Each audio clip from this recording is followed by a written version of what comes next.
Isang magandang gabi po sa bawat isa po sa atin. Bago po tayo manalangin ngayong gabi po na ito, tayo po muna ay mag-aral at magbalik tanaw sa mga napag-aralan po natin ngayong camping, itong nakaraan pong camping, Summer Camp 2026. Ano po? Ngayon po, maganda po yung topic po natin sa magazine na ibinigay po sa atin ng ating pastor. Amen po, para pag-aralan ang buhay ng mga lingkod ng Diyos. Amen po. At katulad po dito sa buhay ni Brother Yun, nabanggit po sa magazine na itinalaga niya ang buhay niya para paglingkuran ang Diyos. Sa kabila po ng lahat ng pinagdaanan niyang hindi maganda sa paglilingkod niya sa Panginoon, sa halip na sumuko, ang sabi po doon sa magazine, ginawa niyang altar ang kinaroroonan niya o ang piitan. Naroon pa rin ang pagpupuri, ang pagsamba niya sa Panginoon at ang kanyang nag-iisang panalangin, Panginoon, huwag mong ipahintulot na talikdan ko ang pangalan mo. Sa pagsunod po niya, naranasan niya at nakita niya ang mga himala ng Diyos sa buhay niya. At sa pagsunod po natin sa pagkatawag ng Diyos sa bawat isa sa atin, magsisimula po tayong maranasan ang mga himala ng Diyos. Magsisimula tayong makita ang kapangyarihan ng Panginoon na kumikilos sa buhay po natin. Katulad po sa buhay ni Brother Yun. At nabanggit po ni Brother Yun doon sa book na isinulat niya, huwag mong hintayin na maging handa ka pa. Ito po ay para sa mga tinawag.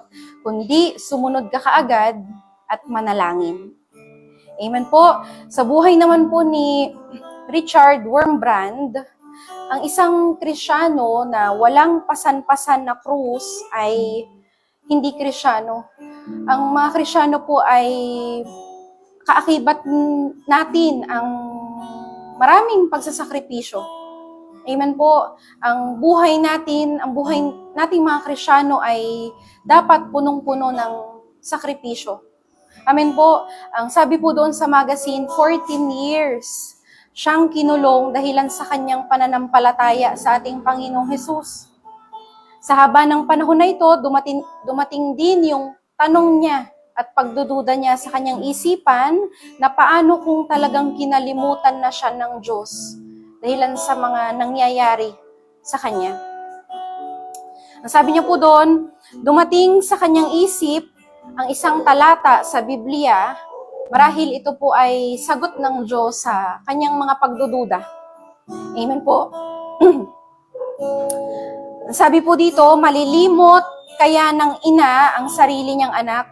Kung mayroon mang ina na lumilimot sa kanyang anak, hindi ko kayo malilimutan kahit sandali. Amen po. Wala pong exemption sa bulong ng kaaway. Lalo na po sa lahat ng mga Kristyano, specifically sa lahat ng mga naglilingkod sa Diyos. Makakaranas po tayo ng ganitong pag-atake. Ginamit ng Diyos sa mga paghihirap upang matuto. Natutunan ni Wurmbrand ang manalangin hindi para sa kalayaan niya, kundi para sa pagbabago, hindi para sa kaginhawaan, hindi para sa kanyang kaginhawaan, hindi siya nananalangin para sa sarili niya, kundi para sa iba. Amen po. Ang sabi po niya doon, kung ako man ay bibigyan ng pagkakataong pumili sa kagalakang naranasan ko sa bilangguan at sa anumang kayang ibigay ng mundo, pipiliin kong muli ang bilangguan. Kung tatanungin po natin at pag-iisipan natin anong meron doon sa 14 years na nandun siya sa bilangguan, bakit mas gusto niya yun? Mas pinipili niya yun. Amen po. Kasi, ang sabi po niya dito, mas mahalaga sa kanya yung means na maranasan niya ang Diyos sa kabila ng mga kapalit nito, kaysa sa anumang bagay sa mundong ito. Paulit-ulit niyang sinasabi na ang pagpapatawad ay isang tagumpay. At ang pag-ibig ay ang pinakamabisang panlaban. Nabanggit po niya doon na maging matapat hanggang sa huli sapagkat ang Diyos ay nananahan kahit sa katahimikan. Ginagamit niya ang pulpito, ginagamit na pulpito ang bawat paghihirap. Lagi po sa ating nababanggit, every testimony, every test will produce testimony. Amen po, ginagawang mga mensahero ang mga biktima at ang mga mahihina ay ginagawang lugar na kung saan ang kadakilaan ng Diyos ay nananahan. Amen po. At isa po sa buhay na pinag-aralan po natin ay si Watchman Nee. Amen po. Siya po yung sanggol na itinalaga ng kanyang ina na maglilingkod sa Diyos. Amen po. Ang Kristyano ay isang taong namatay na. Sabi po ni Watchman Nee. At ngayon ay nabubuhay na lamang para sa mga bagay na walang hanggan. Sabi po niya doon, mas pipiliin ko pang hindi maunawaan, ngunit nananatiling tapat, kaysa papalakpakan, ngunit sumusuway. Palagi ko pong naalala, yung turo po ni Pastor Boy na mas maganda na dumaan ka sa baku-bakong daan na kasama mo ang Diyos, kaysa dumaan ka dun sa daan na, tumahak ka dun sa daan na maganda, pero iniwan ka na pala ng Diyos. Ngayon po, kay Watchman Nee, mas mahalaga yung opinyon ng tumawag sa kanya kaysa sa mga sasabihin ng mga tao. Ang tagabantay ay dapat manatiling gising. Nabanggit po niya doon, dahil kahit ang mga kaaway ay nasa loob ng mga pader. Ang mga Kristyano ay hindi dapat complacent dahil tayo po ay nasa war. Amen po. Yung ministry niya, yung ministry po ni Watchman Nee, nagbunga ng 100 million Christian converts. Amen po, nakaka-bless. Kasi yung isang buto, nagbunga po siya ng 100 milyon na Kristyano. Amen po, matatatag na Kristyano. Amen po. So, ganito po yung nagagawa ng pagpapatuloy natin. Amen po, how much more na matapos natin yung course na ipinagkatiwala sa atin ng Diyos. Proceed po tayo kay Smith Wigglesworth. Amen po. Ang sabi po doon sa magazine, ang prinsipyo ng kanyang ministry, basahin ang salita ng Diyos, kainin mo ang salita ng Diyos hanggang sa makain ka nito, paniwalaan mo ang salita ng Diyos, lagyan mo ng aksyon ang salita ng Diyos. Ngayon po, ang sikat na palagi niyang sinasabi, hindi ako mapapakilos ng nakikita ko. Ang makakapagpakilos lamang sa akin ay kung ano ang pinaniniwalaan ko. No wonder na maraming hindi pangkaraniwang mga himala na tanging ang Diyos lang po ang kayang makagawa ang naranasan ng maraming tao sa kanyang ministry.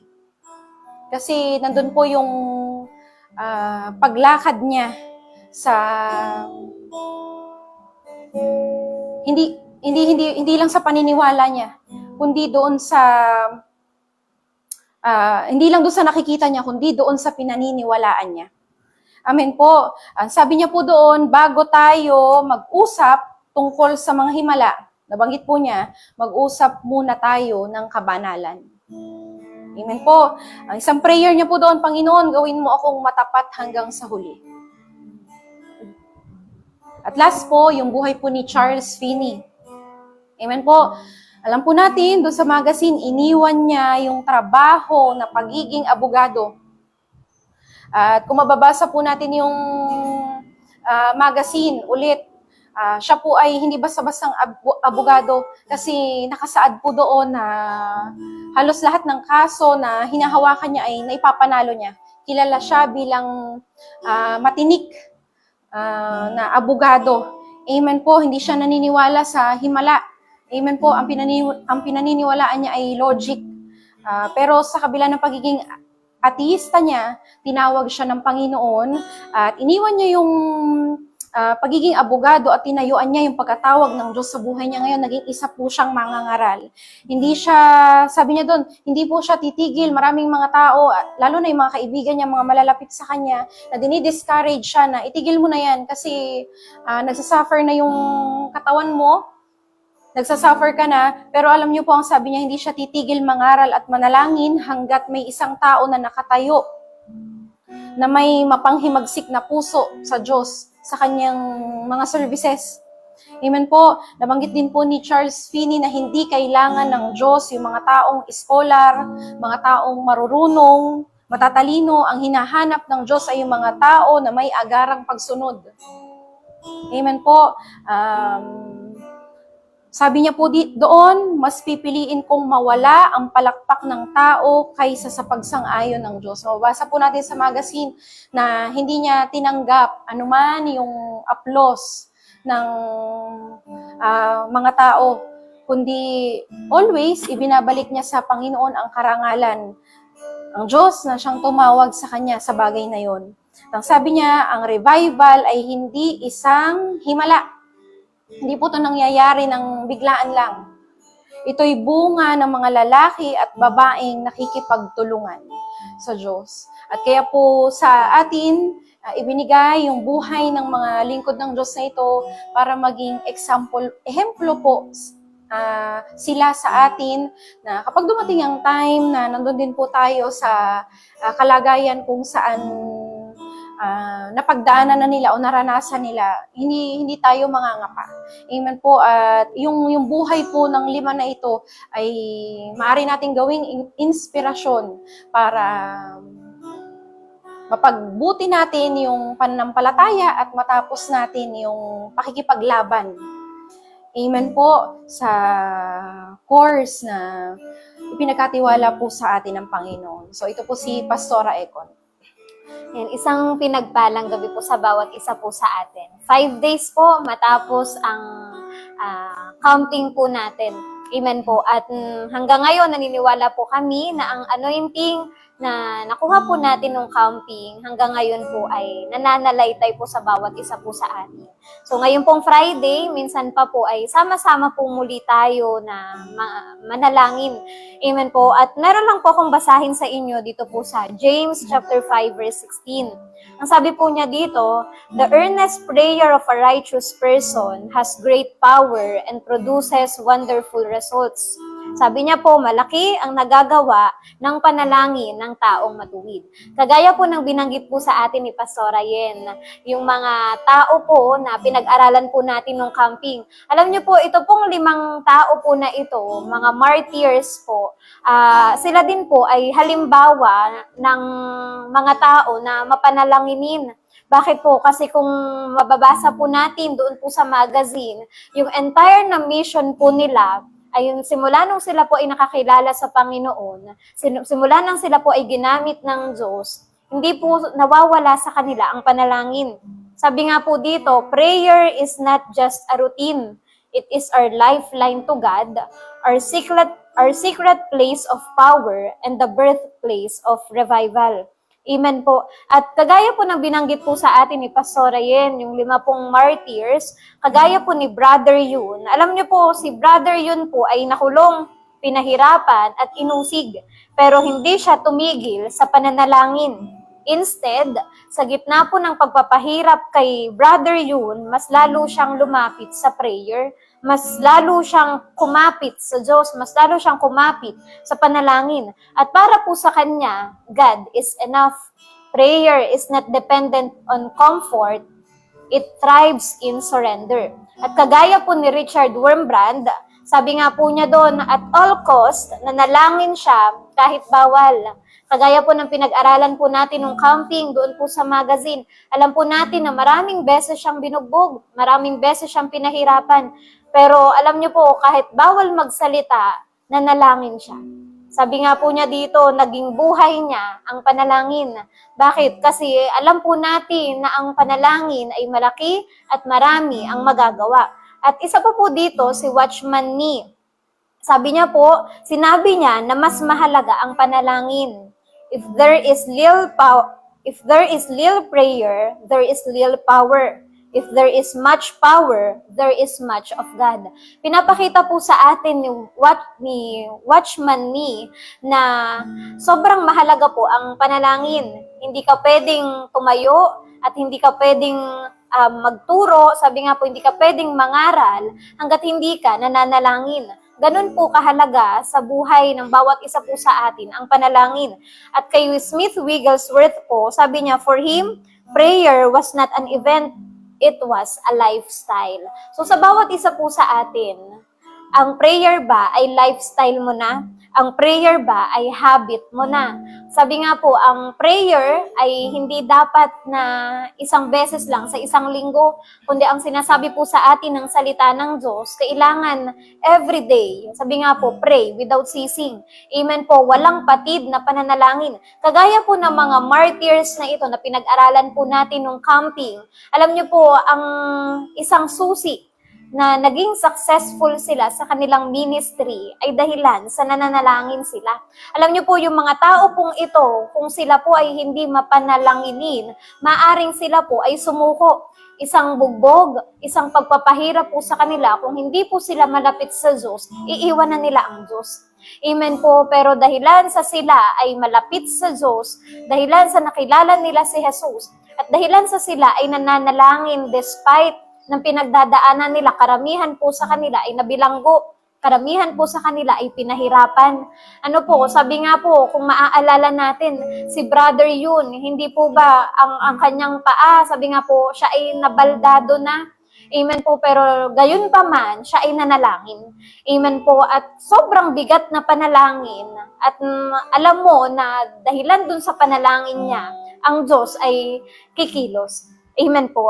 Sabi niya po dito, si Smith Wigglesworth, hindi siya tinuruan ng nanay niyang magbasa, pero tinuruan siyang manalangin.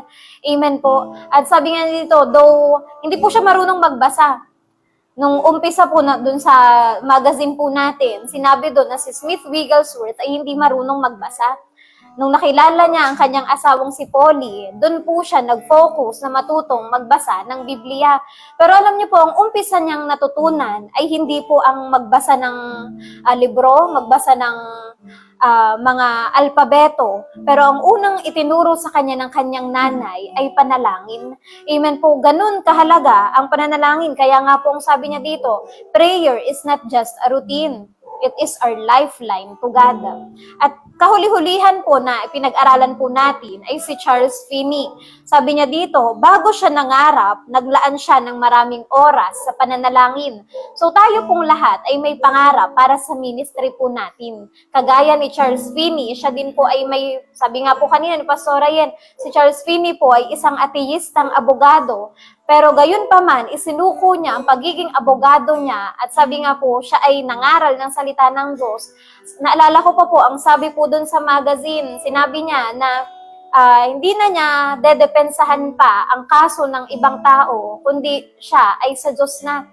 Amen po. Ang sabi nga po niya dun, hindi siya kikilos hanggat hindi niya nararamdaman ang burden sa panalangin. Ibig sabihin po, nandoon po sa kanya yung bago siya kumilos, bago siya mag-ministry, nandoon po na nananalangin siya. Amen po. A praying man carries God's presence wherever he goes.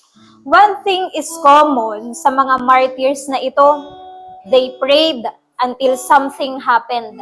At kagaya po ng mga martyrs na ito na pinag-aralan po natin nung camping, alam niyo po, ang kailangan din po nating gawin, manalangin until something happen. Kung ano man po yung mga bagay na gusto nating ipanalangin, mga bagay na inilalapit natin sa Panginoon, hanggat walang nangyayari, huwag tayong titigil sa pananalangin. Ang sabi nga po ng verse na binasa ko po kanina, malaki ang nagagawa ng panalangin ng mga taong matuwid. The earnest prayer of a righteous person has great power and produces wonderful results. Prayer is not optional. It is essential.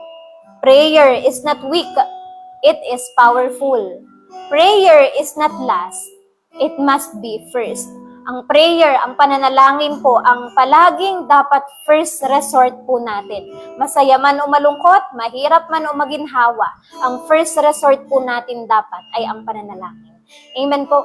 Ayan, sige po, mag-worship po tayo sa Panginoon. Kamtan ko man lahat ng yaman sa mundo,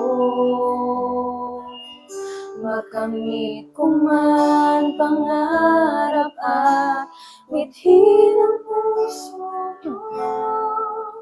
Kung ako'y manlalamig sa'yo at malalayo ng gusto, ay bigo pa rin, may hungkag pa rin ang puso ko.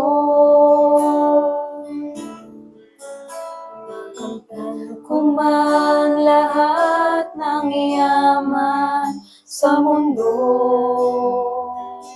makamit ko man pangarap at mithin ang puso ko. Kung ako'y manlalamig Kung sa'yo, ako'y manlalamig sa'yo at malalayo ng gusto, ay bigo pa rin, may hungkag pa rin ang puso ko. ikaw ang yamang hinahangad, Ikaw ang yamang hinahangad, ang pangarap kung sasapat, Panginoong Jesus. Ikaw ang yamang hinahangad, ang pangarap kong sasapat, Panginoong Jesus. Higit sa yaman ng mundo, higit sa luho at kinang ito, ikaw ang nais ko, ang tanging nais ko. Ikaw ang yaman ko, Panginoon. Isang pawitin natin ang buong puso sa Panginoon, makamtan ko man lahat ng yaman sa mundo. Kuman lahat ng yaman sa mundo, makamit ko man pangarap at mithin ang puso ko. Kung ako'y manlalamig sa'yo at malalayo ng gusto, ay bigo pa rin. Huwag mo kami pinitulutan na mapalayo sa iyo, May Panginoon. hungkag pa rin ang puso ko. Ikaw ang yamang hinahangad, Ikaw ang yamang hinahangad, ang pangarap kong sasapat,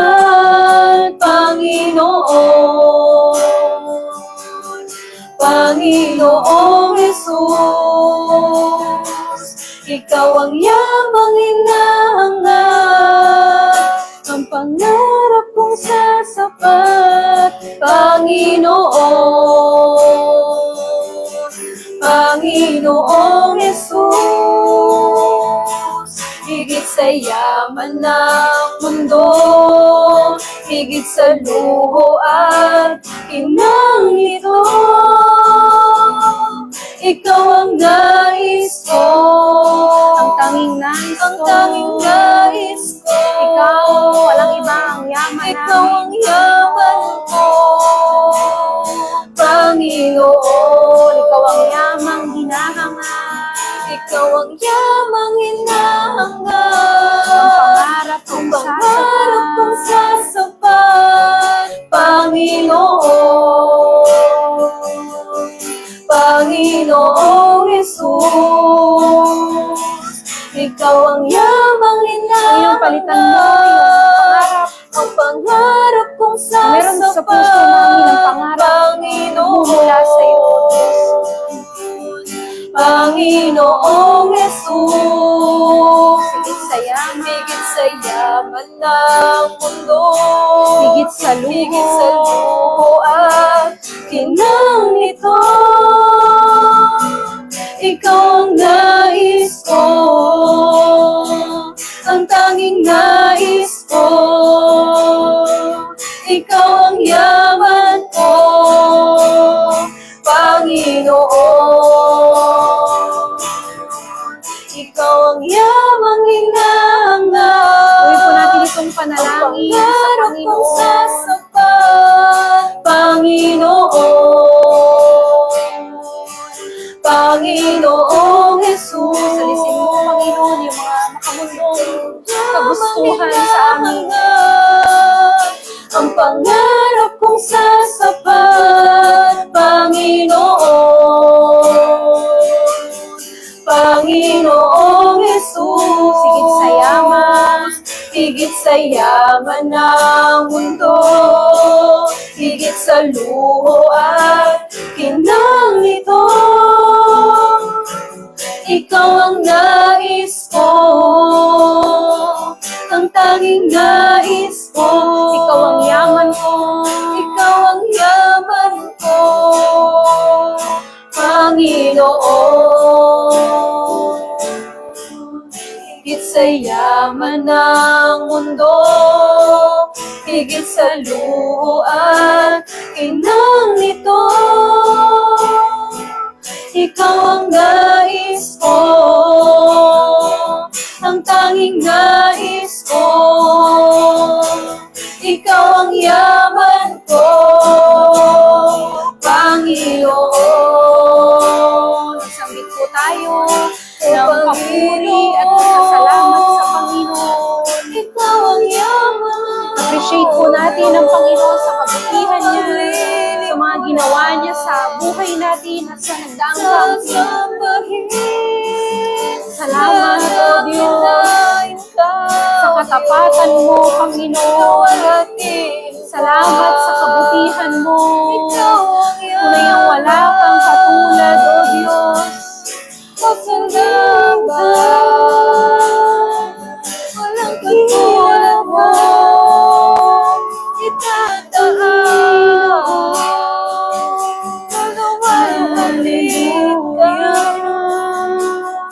Buti mo, Tinta, walang katulad ka, O Diyos. Karapat dapat na Dakila ka.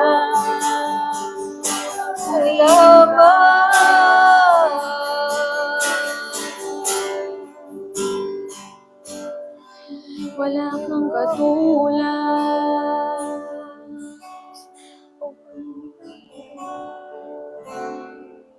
Higit sa yaman ng mundo, higit sa luho at kinang nito. Ikaw ang nais ko, ang tanging nais ko. Ikaw ang yaman ko, Panginoon. Ikaw ang nais ko, ang tanging nais ko, Panginoon. Patuloy kami, Panginoon, na nagpapasalamat, Lord, sa isang pribilehiyo na makalapit sa iyo, Panginoon. At patuloy namin, sama-sama namin, Panginoon, na idinudulog sa iyo, Lord, ang aming bansa, Panginoon. Nakikita mo ang kalagayan ng bansa namin, nangyayari sa gobyerno namin. Patuloy namin na sinusuway kayong mga demonyo na kumikilos para sa bansa namin para magbigay ng kaguluhan. Sa pangalan ni Jesus, ginagapusan namin kayo mga demonyo nagbibigay ng sakit at karamdaman sa mga tao sa bansang Pilipinas ay ginagapusan namin. Kayo mga demonyo na nagbibigay ng kahirapan, aksidente, kamatayan, kapahamakan ay ginagapusan namin na binawasak namin ang kapangyarihan nyo sa bansa namin at sa buhay ng mga tao sa bansa namin. Kayo mga demonyo na ng bondage ay ginagapusa namin. Kayong mga demonyo nagpapakalat ng maling relihiyon, katuruan, paniniwala, ay ginagapusa namin sa pangalan ni Jesus. Ikaw na Antichrist spirit sa bansa namin ay sinusuway namin sa pangalan ni Jesus. Anumang kayo na religious spirit, familiar spirit ay binabind namin sa bansa namin sa pangalan ni Jesus, in Jesus' name. Kaya mga demonyo nagtutulak sa mga tao na lumayo sa Diyos, gumawa ng kasalanan, ay ginagapusa namin at winawasak namin ang mga plano mo, Satanas, sa buhay ng mga tao sa bansang Pilipinas sa pangalan ni Jesus. Sinasaraduhan namin anumang portals mo, pinapabagsak namin anuman ang fortress mo, Satanas, sa bansa namin sa pangalan ni Jesus at ang kapangyarihan mo o na principality sa government namin ay sinusuway namin ang kapangyarihan mo, ang ginagawa mo sa pangalan ni Jesus. In Jesus' name. Kayong mga graft and corruption ay winawasak namin sa pangalan ni Jesus. Spirito ng kasakiman, spirito ng pagnanakaw ay winawasak namin. Spirito ng katiwalian sa pangalan ni Jesus ay winawasak namin sa pangalan ni Jesus in Jesus' name. Lord, papakawala kami sa north, south, east, and west ng bansang Pilipinas, ng spirito ng kaligtasan, spirito ng katotohanan. Yes, Lord, sa buhay ng mga tao, Panginoon, wiwika kami ng spirito ng kagalingan, kasaganahan, restoration, revival, liberty, deliverance, Panginoon.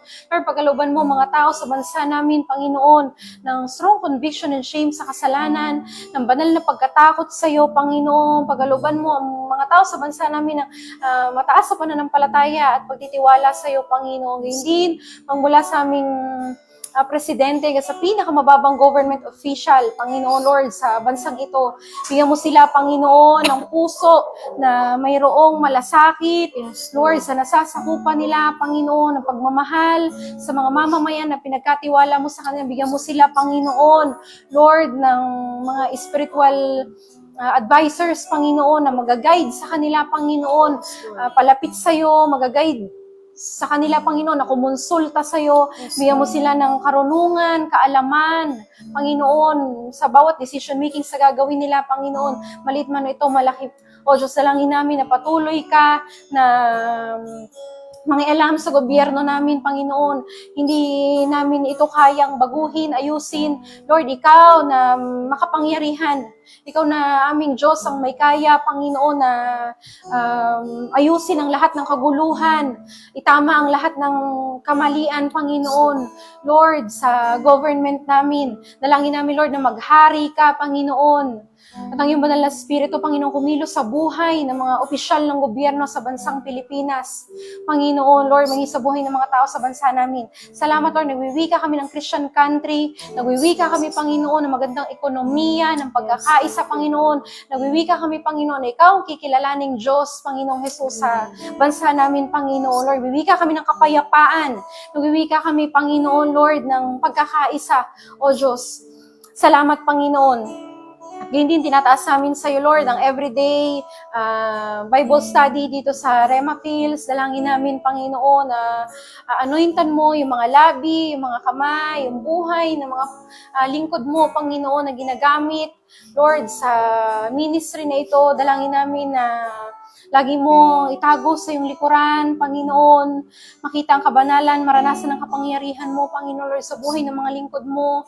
Lord, wiwika kami ng manifestations ng word of wisdom, word of knowledge at revelation. Lord, nagmumula sa every time na magpapahayag ng mga salita mo, Panginoon. Dalangin namin, Lord, na yung mga salita mo na ibabahagi, Panginoon, Lord, magsilbing sword ito sa spirito ng mga makakapakinig, makapanood, Panginoon. At Lord, dalangin namin ang mensahe mo, ang patuloy na ma-deliver, Panginoon, maihatid sa mga tao, Panginoon, at punan nito ang mga pangailangan ng mga makikinig, manonood, Panginoon.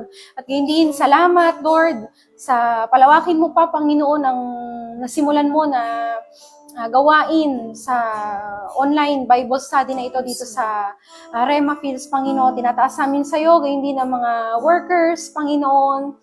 Nakikita mo buhay ng mga pinagdadaanan ng mga lingkod mo. Patuloy namin na sinusuway kayong mga demonyo nagbibigay ng mga negatibong kaisipan sa mga lingkod ng Diyos. Dito sa simbahan ng Rema, sa pangalan ni Jesus, kayong mga demonyo na uudyok ng uwi, nagbibigay ng distraction sa paglilingkod, ay ginagapusan namin at pinawasak namin ang kapangyarihan nyo sa mga lingkod ng Diyos, sa pangalan ni Jesus, in Jesus' name. May mga demonyo na naglalayo sa calling ng mga tinawag, ay ginagapusan namin at pinawasak namin ang kapangyarihan nyo sa buhay nila sa pangalan ni Jesus. In Jesus' name. Lord, dalangin namin na punuin mo ng pag-ibig sa mga kaluluwa, sa gawain mo, punuin mo ng kagalakan sa paglilingkod sa iyo, ang mga lingkod mo, Panginoon Lord, sa kabuuan ng Rema, evangelistic churches, Panginoon. Lord, nakikilala mo ang bawat isa sa kanila, Panginoon. Bawat isa sa amin, Panginoon, palakasin at patatagin mo, Lord, ang bawat isa sa amin sa pamagitan ng Espiritu mong nanahan sa amin. Lord, katulad ng isang sanga na hindi mabubuhay nang wala ito sa puno, Panginoon. Inaamin namin na wala kaming magagawa, Panginoon, kung kami ay hiwalay sa iyo, Panginoon. Tulungan mo kami, Lord, na makapagpatuloy. Tulungan mo, Panginoon, ang bawat isa sa amin na matapos namin yung ipinagkatiwala mo sa bawat isa sa amin, Panginoon. Magawa namin, ipinapagawa mo sa amin, Panginoon. At gayon din, pagpalain mo ang pamilya ng mga workers. Lord, sinabi mo sa Lucas chapter 18, verse 29 to 30, sino man na mag-iwan, asawa, mga anak, mga magulang, ari-arian para sa gawain mo, itatanggap sa buhay na ito ng mga isang daang ibayong kapalit na pagpapala at sa buhay na darating ang buhay na walang hanggan. Ay nutusan namin ng mga ministering angels na ihatid ang manifestation ng 100-fold blessing sa mga lingkod ng Diyos. Mga tinawag ng Diyos sa simbahan na ito sa pangalan ni Jesus. Lord, ingatan mo patuloy ang mga pamilya ng mga lingkod mo, pagpalain mo sila. Uwi ka kami ng Krisyanong sambayanan, Panginoon, sa buhay ng mga lingkod mo, O Diyos. Mangyari ang kalooban mo, Panginoon. Ito po ang aming samot dalangin sa pangalan ni Jesus. Amen. Hindi naman, Panginoon, patuloy na inilalapit namin sa iyo at pinagkakatiwala ang kabuuan ng organisasyon ng Rema Evangelistic Church, Panginoon. Gayun din, ang bawat leaders sa kabuuan ng simbahang ito, Panginoon. Patuloy, O Diyos, na punuin mo ng iisang puso't hangarin. Yun ay ang malugod ka namin, Panginoon. Yes, Lord, magmula sa aming Senior Pastor na si Pastor Boy, sa mga district pastors, Panginoon, sa kabuuan ng kapastoran ng Rema Evangelistic Church, Panginoon.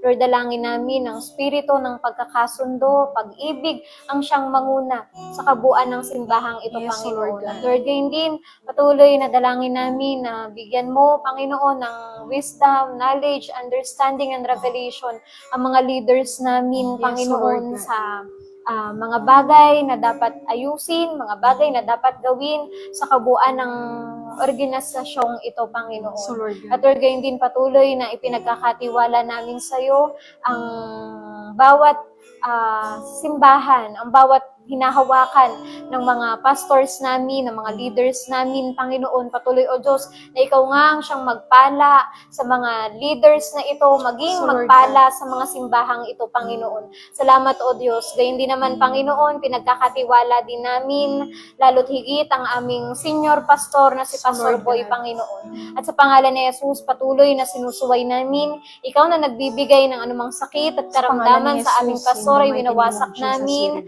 sa pangalan ni Jesus. Sa pangalan ni Jesus, Panginoon, patuloy, O Diyos, na inaangkin namin ang kumpletong kagalingan ni Yes, Pastor Lord Boy, God. Panginoon, mula ulo hanggang talampakan.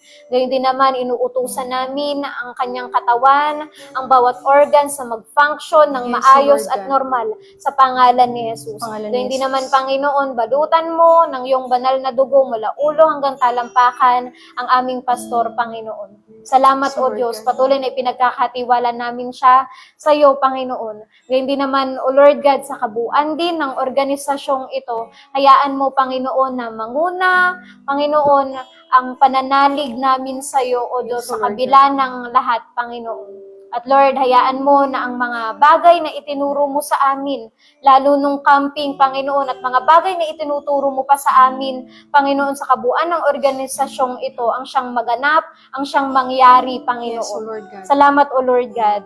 Naniniwala kami na ang Rema Evangelistic Church ay ikaw ang siyang nagtatag, Panginoon. Kaya Yes, marapat Lord God. lamang, Panginoon, na sa iyo namin ito ipagkatiwala, O Yes, O Diyos. Lord God. Salamat, Panginoon, ikaw ang siyang umayos ng bawat mga bagay na dapat ayusin sa kabuuan ng simbahang ito, Yes, Panginoon. Lord. Lord, gayon din naman, patuloy na tinataas namin sa iyo ang mga under construction churches, Panginoon, sa kabuuan ng simbahang ito. Yes, O Lord Magmula God. sa Luzon, Visayas at Mindanao, Panginoon, dalangin namin na mapatuyuan ng mga praying churches ang lugar na ito sa buong bansang Pilipinas, Yes, O Panginoon. Lord God. Salamat, O Diyos, patuloy mo pang dalhin ang aming mga panyapak doon sa mga tahanan at mga pintuan na binubuksan mo, Panginoon. Yes, O Lord. Salamat, O Diyos, gayon din naman, Panginoon, dinadalangin namin na magpadala ka pa ng mga manggagawa, Panginoon, na tutulong upang maani ang mga hinug ng anihin, Panginoon. Yes, O Lord. Salamat, O Diyos, gayon din sa provision mo sa mga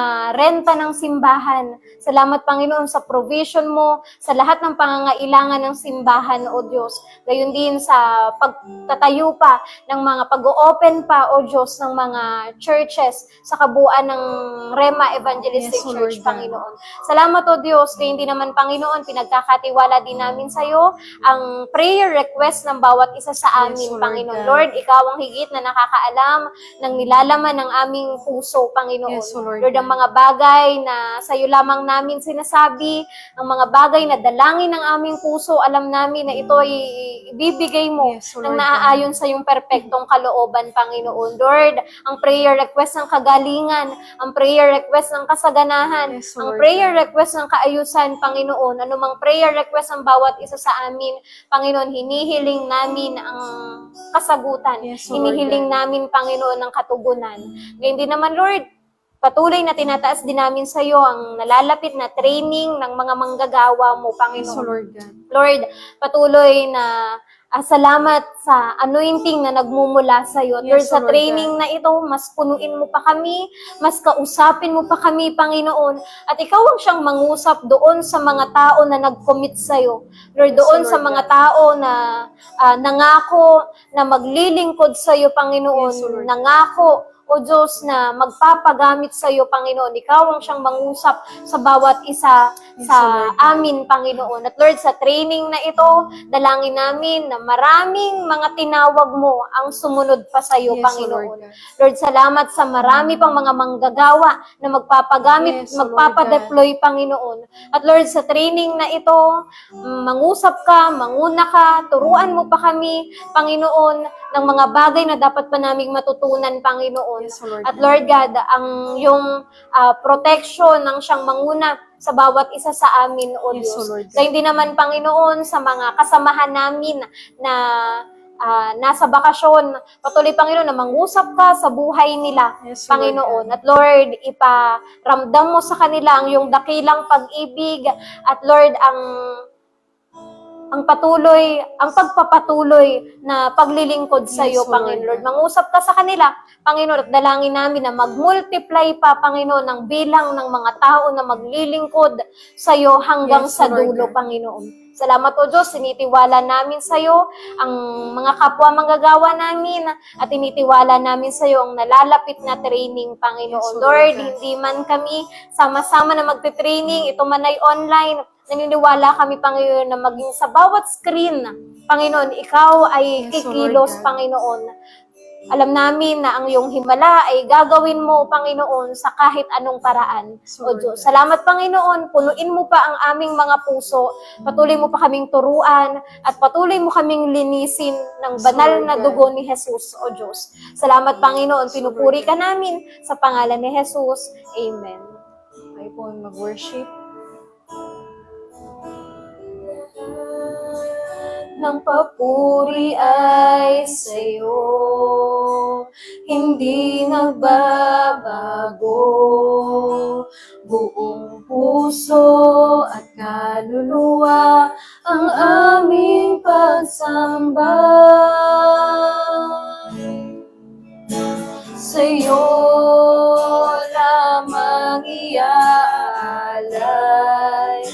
awit nitong buhay.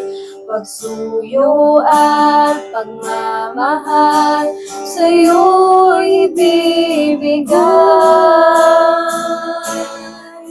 Luwalhatiin ka ngayon at kailanman.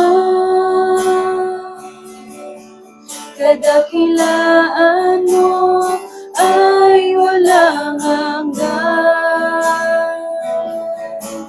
Mula noon hanggang ngayon at sa habang panahon, luwalhatiin ka, Panginoon. Luwalhatiin ka ngayon at kailanman. Kadakilaan mo ay walang hanggan. Mula noon hanggang ngayon at sa habang panahon, luwalhatiin ka, Panginoon. Mula noon hanggang ngayon at sa habang panahon, luwalhatiin ka, Panginoon. Luwalhatiin ka, Panginoon. Patuloy, Panginoon, na pinagkakatiwala namin sa iyo ang lahat ng mga panalangin namin, Lord. Salamat sa katugunan ng mga ito. Patuloy kaming nagtitiwala sa mga pangako mo, sa mga salita mo, Lord, sa kakayanan mo, Panginoon. Salamat, O Diyos. Patuloy kang purihin at dakilain sa pangalan ni Jesus. Amen. God bless po sa bawat isa. Good evening po.